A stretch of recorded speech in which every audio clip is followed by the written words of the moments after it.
Bonjour à tous, voici notre montage qui est composé de quatre tiges métalliques reliées entre elles par deux capteurs de force.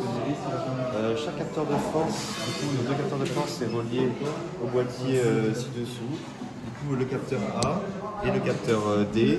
On choisit en fonction du chemin la voie A ou la voie D et cela est renvoyé dans le boîtier ci-dessous, qui nous donne une force en Newton qui est alimentée par une alimentation. Avant chaque mesure, quand on change de chemin A ou D, du coup il faut faire la tare. Du coup là pour le chemin A c'est pas bon, du coup hop, on met à 0. Du coup maintenant on est prêt pour calculer la force dans le barreau A. Du coup, notre configuration, nous, c'est un triangle rectangle. On applique la force en haut de celui-ci.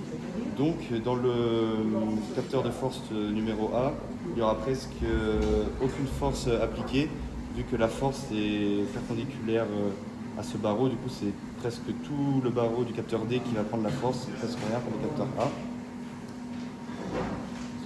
Alors, pour déterminer du coup notre force appliquée à notre barreau D et barreau A, nous disposons de 6 masses allant de 513 grammes à 3416 grammes. Pour la mise en place du coup de notre montage, nous avons aligné le barreau A et le barreau D en fonction de l'axe ici. Nous avons aligné avec le rapporteur ici un angle de 90 degrés du coup pour avoir un triangle rectangle.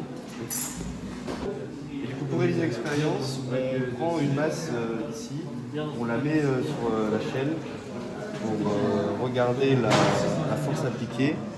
Du coup, ici, et durant l'expérience, pour se protéger, on utilise des coques pour les pieds pour éviter que la masse nous tombe dessus.